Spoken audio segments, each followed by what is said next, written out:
Hello friends, स्वागत है आपका हमारे YouTube channel study with smartness में। हम पढ़ रहे हैं भाग 4 राज्य के नीति निर्देशक सिद्धांत के बारे में। आज हम इंपॉर्टेंट डिटेल पढ़ेंगे और इसके क्वेश्चन सॉल्व करेंगे जो आपके एमपीपीएससी अदर एग्जाम्स के लिए बहुत ज़्यादा इंपॉर्टेंट है। तो आप हमारे चैनल पर कंटिन्यू बने रहें, चैनल को सब्सक्राइब कर लें ताकि समय समय पर इसके नोटिफिकेशंस मिलते रहें। तो चलिए स्टार्ट करते हैं। राज्य के नीति निर्देशक सिद्धांत कहाँ से आए और ये भारत में कब लागू हुए। राज्य के नीति निर्देशक सिद्धांत, इनका वर्णन संविधान के भाग 4 में 36 से 51 तक किया गया है। ठीक है, इसकी प्रेरणा जो है आयरलैंड के संविधान से मिलती है। कौन से देश से मिलती है? तो आयरलैंड से। इसे न्यायालय द्वारा लागू नहीं किया जा सकता, यानी इसे वैधानिक शक्ति भी प्राप्त नहीं है। मतलब इसमें बताया गया भारतीय संविधान में कि ये एक तत्व के रूप में शामिल है, ये मूलभूत आधारभूत तत्व है। ठीक है, कि ये कल्याणकारी राज्य की स्थापना की बात करते हैं, इसका प्रमुख उद्देश्य है। तो इसमें ये क्वेश्चन बहुत इंपॉर्टेंट है कि राज्य के नीति निर्देशक सिद्धांत क्या कहते हैं। सामाजिक, आर्थिक और प्रजातंत्र की स्थापना की बात करते हैं। बहुत इंपॉर्टेंट क्वेश्चन है, ये पूछा जा सकता है, तो आप इसे नोट डाउन कर लें। यानी सामाजिक, आर्थिक, प्रजातंत्र की स्थापना के लिए ही राज्य के नीति निर्देशक तत्वों को शामिल किया गया है। ठीक है, और इसमें विधि बनाने के लिए इन तत्वों को कर्तव्य के रूप में इन्हें लागू किया जा सकता है। ठीक है, ऐसा हमारे संविधान में बात कही गई है। तो ये सारी चीजें आप नोट डाउन कर लें। अब राज्य के जो नीति निर्देशक सिद्धांत हैं, ये 1935 अधिनियम यानी ब्रिटिश सरकार जब थी और भारतीय गवर्नर जनरल के तहत ये डिसीजन लिया गया, तब ये लागू हुए थे। हम जानते हैं राज्य के नीति निर्देशक तत्व जो है 36 से 51 तक है।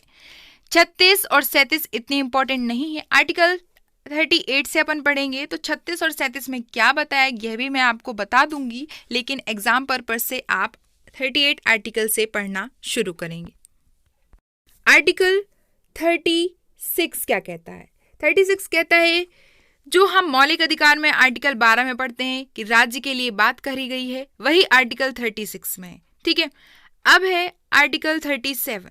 आर्टिकल 37 कहता है, इंपॉर्टेंट है, ठीक है, इसे जान लें आप लोग। तो राज्य के नीति निर्देशक तत्व जो हैं वाद योग्य नहीं है, यह बात इसमें कही गई है। यानी कि इसका अर्थ है कि राज्य के नीति निर्देशक तत्वों का पालन नहीं करते हैं तब ये अपराध नहीं होगा। भारतीय संविधान में ये प्रावधान है। और क्योंकि जब संविधान लागू हुआ था तब भारत की स्थिति इतनी अच्छी नहीं थी कि हम नीति निर्देशक तत्वों को वाद योग्य कर सकें। ठीक है, तो वाद योग्य नहीं है राज्य के नीति निर्देशक तत्व, या आर्टिकल 37 में बताया गया। अब आता है आर्टिकल 38, इंपॉर्टेंट है। राज्य लोक कल्याण की अभिवृद्धि के लिए सामाजिक व्यवस्था बनाएगा, यानी जिससे नागरिक को सामाजिक, आर्थिक और राजनीतिक न्याय मिलेगा। 3 चीजों की बात कही गई है आर्टिकल 38 में। अब इसे आप कैसे याद रखेंगे? तो 3 और 8 अपन ऐसे बनाते हैं। तो 3 चीजों की बात इसमें कही गई, सामाजिक, आर्थिक और राजनीतिक न्याय, ऐसे आप इसे याद रख सकते हैं। ठीक है, नेक्स्ट है आर्टिकल 39 का। इसमें क्या है? समान न्याय, निःशुल्क विधिक सहायता, सामान्य कार्य के लिए समान वेतन की व्यवस्था इसमें बात कही गई है। मतलब इसका अर्थ है कि राज्य महिलाओं और पुरुषों को जीविका के समान अवसर उपलब्ध कराएगा, उनके साथ किसी भी प्रकार का भेदभाव नहीं होगा। आर्टिकल 39 का खा कहता है कि सार्वजनिक धन का स्वामित्व नियंत्रण इस प्रकार करना है ताकि सार्वजनिक हित का सर्वोत्तम साधन हो सके। यानी खा अपन ऐसे याद रख सकते हैं, किसी को खाने के लिए कहते हैं तो वहां पर अपन उसके हित की बात करते हैं। तो हित की बात आर्टिकल 39 के खा में कही गई है। अब आता है अनुच्छेद 39 का गा। 39 का गा कहता है कि धन का समान वितरण, यानी समान कार्य के लिए समान वेतन का प्रावधान तो है, लेकिन उसका समान रूप से वितरण भी किया जाएगा, किसी प्रकार का भेदभाव नहीं किया जाएगा। अब आता है अनुच्छेद 40, बहुत इंपॉर्टेंट है फ्रेंड्स, इसे आप याद रखें। अनुच्छेद 40 ग्राम पंचायतों के गठन की बात करता है, जो कि गांधीवादी सिद्धांत के तहत है, यानी गांधीवादी सिद्धांत की विचारधारा इसमें लागू होती है और ग्राम पंचायतों के गठन के लिए बात करता है आर्टिकल 40, यानी ये पंचायती राज की बात करता है। तो पंचायती राज कब लागू हुआ था? तो बलवंत राय मेहता समिति की सिफारिश पर 1959 में। ठीक है, 1959 में राजस्थान के नागौर जिले से पंचायती राज का प्रारंभ हुआ था। तो ये पंचायत का प्रावधान किसमें है? अनुच्छेद 40 में। अब आता है अनुच्छेद 41। अनुच्छेद 41 कहता है कुछ दशाओं में काम, शिक्षा और लोक सहायता पाने का अधिकार तथा प्रोत्साहन। मतलब इसका अर्थ है कि राज्य अपनी आर्थिक संसाधनों और विकास की सीमाओं के अंदर रहते हुए रोजगार व शिक्षा के अवसर प्रदान करने की कोशिश करेगा। इसके अतिरिक्त इसमें बेकारी, अपंगता, वृद्धावस्था और असमर्थता की स्थितियां जब पैदा हो जाएंगी तो उसके लिए उचित अवसर प्रदान करने की कोशिश करेगा। अच्छा, इसके तहत बहुत सी योजनाएं भी लागू हुई, वो भी हम देखते हैं। पेंशन योजना, बेरोजगारी भत्ता, मिड डे मील कार्यक्रम, सर्व शिक्षा अभियान और वृद्धावस्था, ये सारी योजनाएं लागू हुई हैं। ठीक है, तो ये असमर्थता की स्थिति और ऐसे जब अवसर आते हैं, ऐसी कोई कंडीशन बनती है, ठीक है, तो लोक सहायता की बात करता है अनुच्छेद 41। अनुच्छेद 42 कहता है कि काम की न्याय संगत और मानवोचित दशाओं का इसमें वर्णन है। ठीक है, और इसमें एक चीज और है, प्रसूति सहायता उपलब्ध कराना। प्रसूति सहायता भी इसमें ऐड कर लीजिएगा। टाइपिंग मिस्टेक हो गई है फ्रेंड्स, तो आप इसे याद रखें। प्रसूति सहायता की बात करता है अनुच्छेद 42 और काम की न्याय संगत और मानवोचित दशाओं, मतलब इसका वर्णन किया गया है अनुच्छेद 42। अब ये क्या है ये भी हम जानते हैं। तो राज्य कर्मचारियां जो हैं या काम करने वाले हैं उनके लिए उचित व्यवस्था की बात करता है, चाहे वे कहीं के भी कर्मकार हों। ठीक है, इसके अतिरिक्त ये महिलाओं को प्रसूति की बात करता है। तो प्रसूति यानी कि जब राज्य महिलाओं को 6 महीने का मातृत्व लाभ प्रदान करता है प्रसूति के समय, इसकी बात कही गई है। और उन्हें 2 वर्ष की चाइल्ड केयर लीव भी प्रदान करी गई है। अब ये आता है मातृत्व लाभ अधिनियम 1971 के तहत इसमें लागू हुआ है। ठीक है, मातृत्व लाभ अधिनियम 1971, इसके तहत प्रसूति सहायता उपलब्ध कराना है। चाइल्ड केयर लीव 2 वर्ष की है, आप इसे ऐसे याद रखें। ठीक है, अब आता है अनुच्छेद 43। अनुच्छेद 43 के तहत राज्य कर्मचारी वर्ग को जो जैसे कि कृषि, उद्योग या खदान किसी भी क्षेत्र से हो उन्हें उचित सुविधाएं प्रदान करने की कोशिश करेगा, इसकी बात कही गई है। तो इसके लिए फ्रेंड्स कई अधिनियम भी बनाए गए, जैसे कि न्यूनतम मजदूरी अधिनियम 1948 आया था। ठीक है, कारखाना अधिनियम 1948 आया था, खदान अधिनियम 1952 आया था, खदान। ठीक है, और मनरेगा अधिनियम 2006 ये मजदूरों के लिए उनकी मजदूरी के लिए बात करता है, तो आप इसे याद रखें। आर्टिकल 43। अब आता है अनुच्छेद 44। अनुच्छेद 44 कहता है नागरिकों के लिए, अनुच्छेद 44 जो है नागरिकों के लिए एक समान सिविल संहिता की बात करता है। फ्रेंड्स यहाँ पे टाइपिंग मिस्टेक हो गई, मैंने बताया था प्रसूति सहायता उपलब्ध कराना, यहाँ पर धोखे से टाइप हो गया। तो 44 जो है किसकी बात करता है, हम ये देखते हैं। नागरिकों के लिए एक समान सिविल संहिता बहुत ज़्यादा इंपॉर्टेंट है, आप इसे नोट डाउन कर लें। इसका अर्थ है कि राज्य भारत के सभी व्यक्तियों को एक समान नागरिक संहिता प्रदान करने का प्रयास करेगा। ठीक है, लेकिन एक समान नागरिक संहिता में कार्यान्वयन के लिए प्रयास करेगा कि किसी व्यक्ति को चोट ना पहुंचे, किसी भी वर्ग को चोट ना पहुंचे। और ये फैसला कब आया, ये फैसला सरला मुद्गल संघ आया था, तो सर्वोच्च न्यायालय ने इसका फैसला तब दिया था।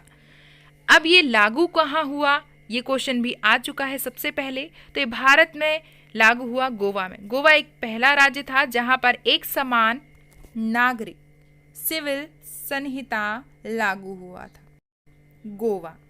ठीक है, आप इसे ऐसे याद रखें। अब आता है अनुच्छेद 46। अनुच्छेद 46 का कहता है कि अनुसूचित जातियों, अनुसूचित जनजातियों और अन्य दुर्बल वर्गों के लिए शिक्षा और अर्थ संबंधी हितों की बात करता है। यानी कि इसका मतलब है, इसका अर्थ है कि राज्य दुर्बल वर्ग के लिए बात करता है।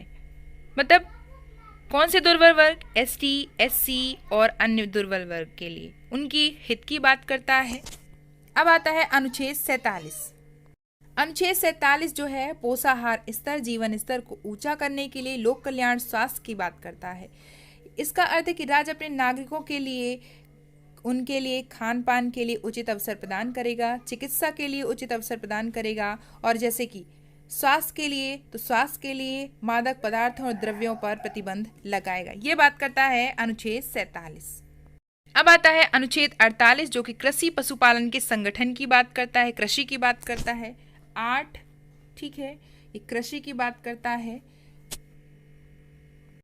राज्य आधुनिक और उचित प्राणी प्रबंधन के लिए प्रयास करेगा। इसके अतिरिक्त विलुप्त प्राणी के संरक्षण के लिए प्रयास करेगा, इसकी बात भी इसमें कही गई है। तो पशुपालन, कृषि से संबंधित बात और विलुप्त जातियों की बात, इसकी बात करता है अनुच्छेद 48।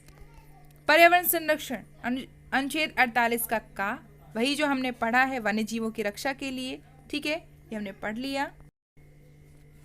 अब आता है अनुच्छेद 49 क्या कहता है देखते हैं। राष्ट्रीय महत्व के स्मारकों, स्थानों और वस्तुओं के संरक्षण की बात करता है, यानी जो पुरातात्विक ऐतिहासिक चीजें हैं उनके संरक्षण, धरोहरों के संरक्षण की बात करता है अनुच्छेद 49। अनुच्छेद 50 की बात करें तो अनुच्छेद 50 कार्यपालिका एवं न्यायपालिका के पृथक्करण की बात करता है, ठीक है। मतलब इसमें न्यायपालिका अपना कार्य संभालेगी और कार्यपालिका अपना कार्य संभालेगी, इसकी बात कही गई है अनुच्छेद 50 में। अब आता है अनुच्छेद 51। अनुच्छेद 51 कहता है अंतर्राष्ट्रीय शांति और सुरक्षा की अभिवृद्धि की बात करता है, ठीक है। इसमें भाईचारे, बंधुता की बात करता है कि आपस में सब मिलकर रहेंगे और आपस में भेदभाव नहीं करेंगे, ठीक है, ये बात करता है अनुच्छेद 51। फ्रेंड्स, इसमें और भी कुछ है कि जैसे नीति निर्देशक सिद्धांत तो बताए गए हैं, ऐसे अनुच्छेद हैं जो हित की बात करते हैं, ये भी देख लेते हैं। अनुच्छेद 350 के काम है प्राथमिक स्तर पर मातृभाषा में शिक्षा देना, ये भी बताया गया है। और 351 अनुच्छेद में हिंदी को प्रोत्साहन देना, ये भी बताया, जो कि अभी वर्तमान में बहुत ज़्यादा प्रमोट की जा रही है, ठीक है। तो हित के लिए अनुच्छेद 351 का और 351, इसे याद रखें, इंपॉर्टेंट है। फ्रेंड्स, हमने इसकी डिटेल पढ़ी, अब हम इसके क्वेश्चन सॉल्व करेंगे, ठीक है। पहला क्वेश्चन है राज्य का नीति निर्देशक सिद्धांत। भारतीय संविधान में राज्य के नीति निर्देशक तत्व जो है ग्रहण किए गए कौन से देश से? तो ब्रिटेन से, आयरलैंड से, पूर्व सोवियत संघ से या फ्रांस से। तो ऑप्शन नंबर बी इसका राइट आंसर होगा, आयरलैंड से इन्हें ग्रहण किया गया है। नेक्स्ट क्वेश्चन है राज्य के नीति निर्देशक तत्वों का उल्लेख भारतीय संविधान के किस भाग में किया गया? हमारे ऑप्शन से भाग 1, यहाँ पर भाग 2 है, भाग 4 या भाग 5। तो जानते हैं हम, इसका राइट आंसर है ऑप्शन नंबर सी, भाग 4 में इनका वर्णन है। भारतीय संविधान के किस अनुच्छेद में राज्य के नीति निर्देशक तत्वों का उल्लेख है? तो जानते हैं हम, अनुच्छेद 36 से 51 राज्य के नीति निर्देशक तत्वों का उल्लेख है। ऑप्शन नंबर सी इसका राइट आंसर होगा। नेक्स्ट क्वेश्चन है राज्य के नीति निर्देशक तत्वों में निम्नलिखित में से किन किन प्रकार के सिद्धांत अंतर्निहित है? हमारे ऑप्शन से आर्थिक सिद्धांत, सामाजिक सिद्धांत, प्रशासनिक सिद्धांत या सभी। तो फ्रेंड्स, सभी है इसमें, आर्थिक, सामाजिक और प्रशासनिक। डी ऑप्शन सही है।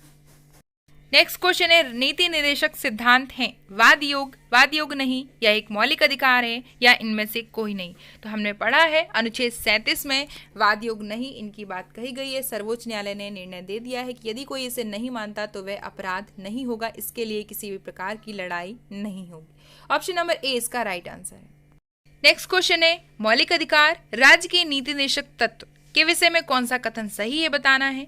ऑप्शन है वे एक दूसरे के पूरक हैं, वे परस्पर विरोधी हैं, उन दोनों में से कोई अंतर नहीं है, या दोनों वाद योग हैं। तो मौलिक अधिकार और राज्य के नीति निर्देशक तत्व ये एक दूसरे के पूरक हैं, ये बताया गया है मौलिक अधिकार में। ऑप्शन नंबर ए इसका राइट आंसर होगा। ये हमने पढ़ा है उद्देश्य क्या है, तो एक कल्याणकारी राज्य के निर्देश आदर्श वर्णित है। हमारे ऑप्शन से राज्य के नीति निर्देशक तत्वों में, मौलिक अधिकारों के अध्याय में, संविधान की 7वीं अनुसूची में या संविधान की प्रस्तावना में।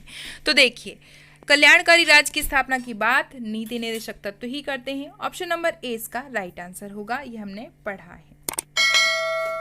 तो फ्रेंड्स, ये थे राज्य के नीति निर्देशक सिद्धांत, ये इनके बारे में हमने पढ़ा। ये वीडियो आपको कैसा लगा आप हमें बता सकते हैं कमेंट बॉक्स के माध्यम से। चैनल को लाइक करें, शेयर करें, सब्सक्राइब करें। Thanks for watching. जय हिंद।